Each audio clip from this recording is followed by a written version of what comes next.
दोस्तों, ये कहानी है एक ऐसे 9 साल के बच्चे की जिसका बचपन किसी नर्क से कम नहीं था। लेकिन उस बच्चे ने हार नहीं मानी और पूरी दुनिया को अपने कदमों पर झुका दिया। चलिए देखते हैं कैसे। तो कहानी की शुरुआत सन 1172 से होती है, जहां हम अभी के नॉर्थ वेस्टर्न चाइना के इलाके को देखते हैं, जिसे उस समय टेंगुट किंगडम के नाम से जाना जाता था, जिसको टेंगुट राजवंश ही चलाता था। यहाँ पर कई सारे मंगोलियन ट्राइब्स के ग्रुप्स रहते थे, जिनके सरदार को खान कहा जाता था। इस ट्राइब्स के खानों की आपस में बहुत गहरी दुश्मनी होती थी, क्योंकि ये सभी लोग पावर में बने रहना चाहते थे, जिसके चलते इनके बीच अक्सर लड़ाइयां चलती ही रहती थी। इन लड़ाइयों में बहुत सारे लोग मारे जाते थे। मंगोलों की दुनिया में कोई नियम कानून नहीं थे, इसलिए इनको एक सुप्रीम खान की सख्त जरूरत थी, ताकि ये सभी लोग एकजुट होकर रह सकें। यहाँ से सीन शिफ्ट होता है और हम एक आदमी को देखते हैं जिसका नाम येसुई था, और ये चाइना के वेस्ट साइड से एक छोटा मोटा खान था। इस समय येसुई एक सफर पर निकला था। उसके साथ उसका 9 साल का बेटा तेमुजिन भी था। दरअसल येसुई अपने बेटे के लिए एक वाइफ ढूंढने के लिए निकला था। रात होने पर वो अपने दोस्त के ट्राइब पर आराम करने के लिए रुकते हैं। वहीं जब तेमुजिन अपने घोड़े के पास खड़ा होता है तो उसके पास एक छोटी लड़की आती है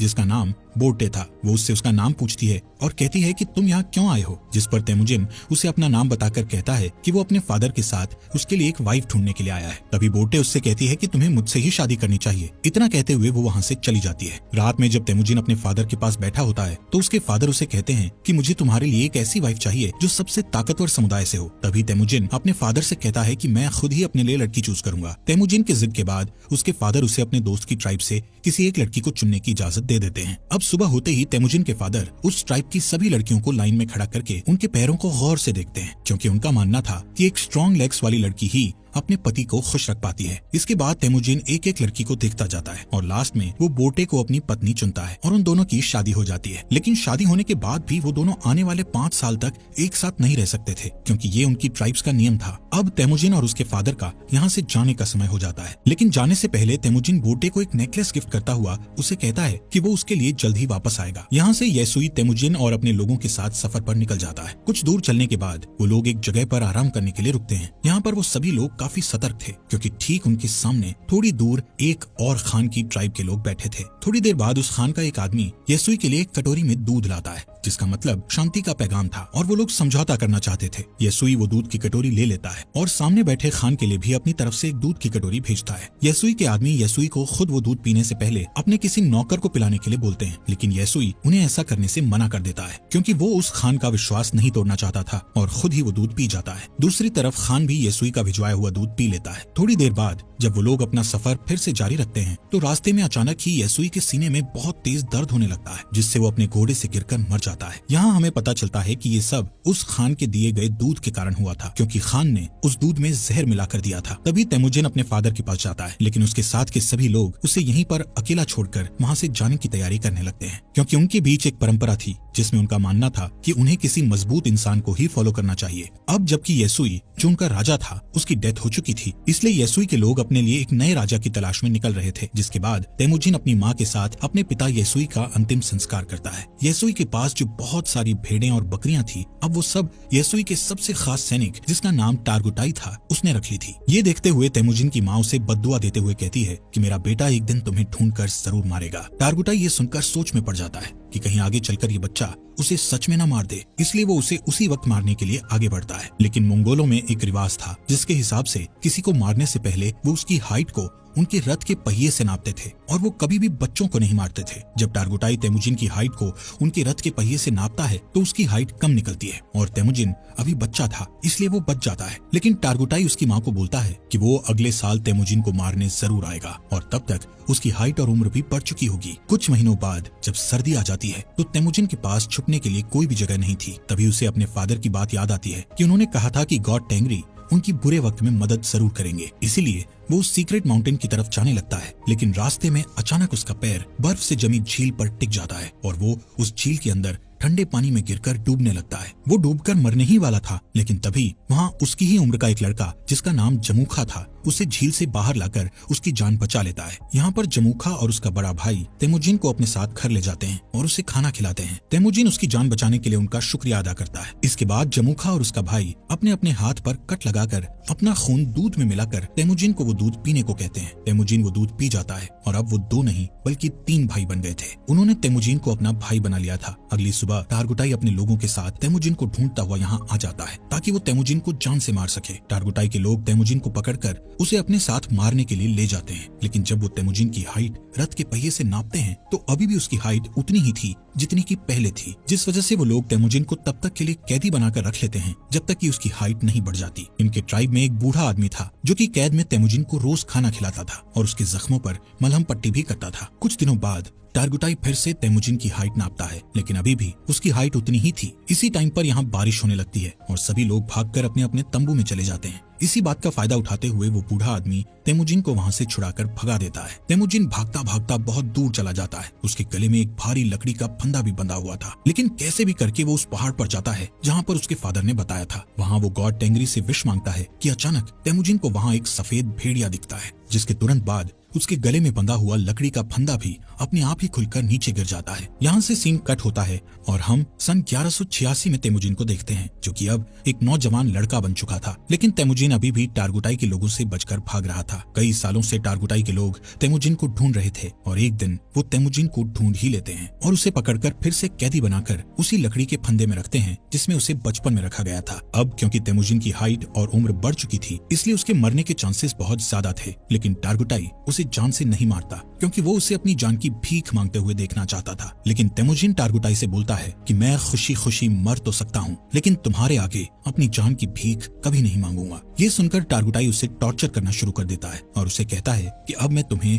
धीरे धीरे तड़पा तड़पा कर मारूंगा। यहाँ पर हम देखते हैं कि वो बूढ़ा आदमी अभी तक जिंदा था और वो फिर से तेमुजिन के पास जाकर उसे पानी पिलाता है। उसी दिन शाम को जब सभी लोग आपस में बिजी थे तो टारगुटाई तेमुजिन के पास अकेला उससे बात करने जाता है। इसी बात का फायदा उठाकर तेमुजिन उसी लकड़ी के फंदे से जिससे उसे बांधा गया था उससे टारगुटाई को मारकर वहाँ से भाग जाता है। अब टारगुटाई को मारकर वो खुद खान बनने के लिए तैयार था। अब यहाँ पर वो सबसे पहले अपनी वाइफ के पास जाता है जिससे उसने बचपन में शादी की थी। वो बोटे के पास जाता है जो अब बड़ी हो चुकी थी और बहुत खूबसूरत भी। बोटे उससे कहती है कि मैं कई सालों से तुम्हारा इंतजार कर रही थी और अब फाइनली वो दोनों साथ थे। कुछ देर बाद वो लोग यहाँ से निकल जाते हैं। यहाँ से तेमुजिन सीधा अपनी माँ और बहन के पास उनसे मिलने जाता है। तेमुजिन को इतने सालों बाद देखकर उसकी माँ और बहन बहुत खुश थे। लेकिन एक दिन इनके ऊपर मर्किट ट्राइब के लोगों का अटैक हो जाता है। कई साल पहले तेमुजिन के फादर ने इस मर्किट ट्राइब के खान की मदर को किडनैप किया था और तब इस ट्राइब के खान ने कसम खाई थी कि वो अपनी माँ का बदला जरूर लेगा। और अब ये लोग यहाँ बोटे को किडनैप करने आए थे। बोटे और तेमुजिन दोनों यहाँ से भागने की कोशिश करते हैं, लेकिन तभी एक तीर बोटे को लगता है जिससे वो अपने घोड़े से नीचे गिर जाती है और वो लोग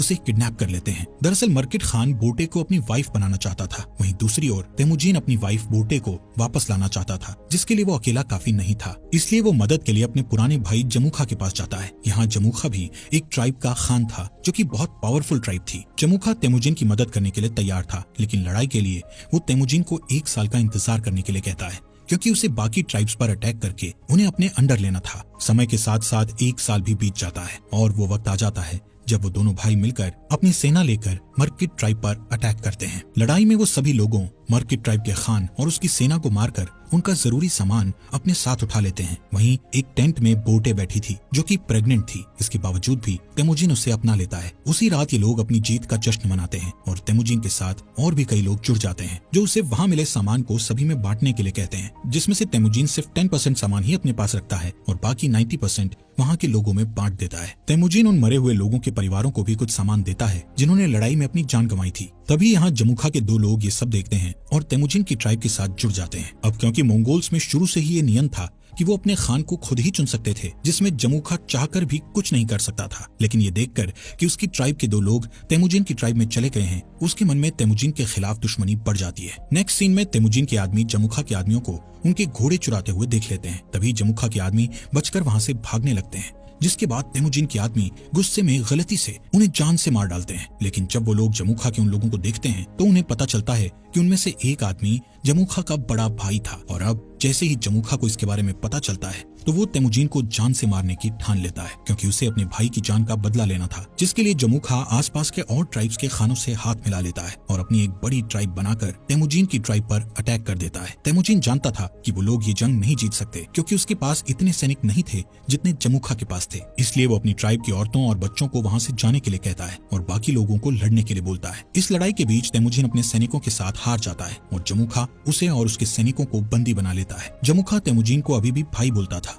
लेकिन वो अपने बड़े भाई की जान का बदला लेना चाहता था। इसलिए वो तेमुजीन को अपनी जान बचाने के लिए गिड़गिड़ाते हुए देखना चाहता था। इसके बाद वो तेमुजीन को अपना गुलाम बना लेता है और किसी और ट्राइब के लोगों को बेच देता है, जहाँ सजा के तौर पर तेमुजीन को रेगिस्तान में काफी दूर पैदल चलना पड़ता है। बहुत दूर चलने के बाद ये लोग एक शहर पहुंच जाते हैं जहाँ टेंगुट डायनेस्टी का शासन था। ये लोग तेमुजीन को एक जगह बैठाते हैं ताकि दूसरे लोग उसको देखकर उसे खरीद सकें। एक दिन इस सल्तनत का राजा बाजार आया हुआ था। तभी वो तेमुजीन को देखता है और उसे चंद पैसों में खरीदने के लिए अपने लोगों से बात करता है, लेकिन उस राजा के लोग तेमुजीन को खरीदने से उसे मना करते हैं, लेकिन फिर भी वो तेमुजीन को खरीद लेता है। इसके बाद तेमुजीन को एक पिंजरे जैसे कमरे में रखा जाता है जो शहर के बीचों बीच था, ताकि बाहर से लोग उसे देखकर हंस सकें और उसका मजाक उड़ाते हुए मस्ती कर सकें। यहाँ पर तेमुजीन को देखने के लिए एक बुद्धिस्ट मंक हर रोज आता था और उससे माफी मांगता था। एक दिन तेमुजीन बुद्धिस्ट मंक के साथ एक समझौता करता है कि अगर तुम मेरी वाइफ को ढूंढोगे तो मैं आगे चलकर इस गाँव को कभी नुकसान नहीं पहुँचाऊंगा। जिसके बाद वो बुद्धिस्ट मंक बोटे को ढूंढने के लिए रेगिस्तान में निकल जाता है, लेकिन बुद्धिस्ट मंक एक बूढ़ा इंसान था, इसलिए वो गर्मी के मारे बेहोश होकर वहीं मर जाता है। वहीं खुशकिस्मती से बोटे को उस मरे हुए बुद्धिस्ट मंक के पास वही नेकलेस मिलता है जो उसे तेमुजीन ने दिया था, जिससे उसे पता चल जाता है कि तेमुजीन अभी भी जिंदा है। इसके बाद बोटे अपने पति को ढूंढने के लिए शहर में निकल जाती है और यहाँ पर उसे तेमुजीन एक पिंजरे में बंधा हुआ मिलता है। उसी रात बोटे यहाँ के सिपाही को रिश्वत देकर तेमुजीन को यहाँ से भगा लेती है और तेमुजीन देखता है कि उसका बेटा बड़ा हो चुका है और बोटे की एक बेटी और भी है। बोटे तेमुजीन को घर ले आती है। यहाँ अब पूरा परिवार हंसी खुशी रहने लगता है। एक दिन बोटे तेमुजीन से कहती है कि सभी मंगोल्स एक जैसे ही होते हैं, सभी चोरी करते हैं और एक दूसरे को मारते हैं। मंगोल्स के लिए ये चीज एक आम बात है, लेकिन बोटे की इस बात का तेमुजीन पर बहुत गहरा प्रभाव पड़ता है और वो अपनी फैमिली को छोड़कर वहाँ से निकल जाता है। वो डिसाइड करता है कि अब वो सभी ट्राइब्स को मिलाकर एक नया मंगोल राज बनाएगा, जिसमें सभी के बीच नियम और कानून होंगे। तेमुजीन अब डिसाइड कर चुका था कि अगर इस काम को पूरा करने के लिए उसे किसी की जान भी लेनी पड़े तो वो पीछे नहीं हटेगा। वो 3 नियम बनाता है, जिसमें पहला नियम था कि औरतों और बच्चों को कभी नहीं मारा जाएगा। दूसरा नियम था कि दुश्मन से मरते दम तक लड़ा जाएगा और तीसरा नियम ये था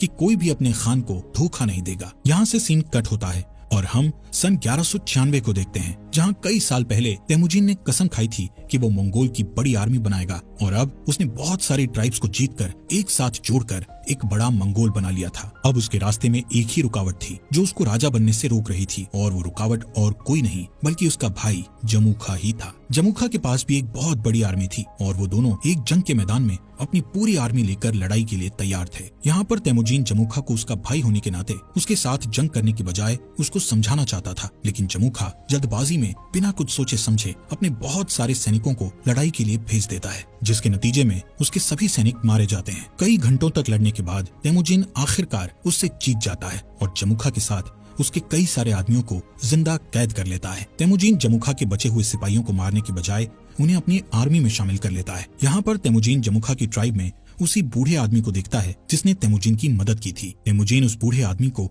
अपनी ट्राइब का एडवाइजर बना देता है। रात को तेमुजीन जमुखा के पास आकर बैठता है और उससे कहता है कि भाई, ये जो अपना अपना राज बड़ा करने का लालच है, ये आज उन्हें जिंदगी के ऐसे मोड़ पर ले आया है कि उन्हें अब एक दूसरे की जान लेनी पड़ रही है। जमुखा तेमुजीन से कहता है कि अगर मैं तुम्हारी जगह पर होता तो मैं अपने दुश्मन के सभी सिपाहियों को मार गिराता। दोस्तों, इस बात से हमें ये पता चलता है कि तेमुजीन और जमुखा की सोच कितनी अलग थी। इस बातचीत के बाद तेमुजीन अपने भाई जमुखा को माफ कर देता है और उसे यहाँ से जाने के लिए कहता है। इसके बाद हम बोटे को देखते हैं जो तेमुजीन के पास आई हुई थी। तेमुजीन बोटे और अपने बच्चों को देखकर बहुत खुश होता है। यहाँ से सीन शिफ्ट होता है और हम सन 1206 में तेमुजीन को देखते हैं, जो इस समय सारे मंगोल्स का खान बन गया था, जिसका नाम गेंगीज खान पड़ गया था और उसे एक और नाम से भी जाना जाने लगा था, जो कि था चंगेज खान। इसके बाद उसने पूरे के पूरे टेंगुट साम्राज्य का खात्मा कर दिया था और एक नए सिरे से साम्राज्य की स्थापना की। उसने मोनेस्ट्री शहर को उस मंक की आखिरी इच्छा समझकर छोड़ दिया, क्योंकि उस मंक ने तेमुजीन से कहा था कि अगर मैं तुम्हारी पत्नी को ढूंढकर तुम्हारे बारे में बता दूं तो तुम इस मोनेस्ट्री शहर को तबाह नहीं करोगे। और आगे चलकर ये मोनेस्ट्री शहर मंगोल साम्राज्य का फाउंडर बना, एक ऐसा साम्राज्य जो कि इतिहास के सबसे बड़े साम्राज्यों में से एक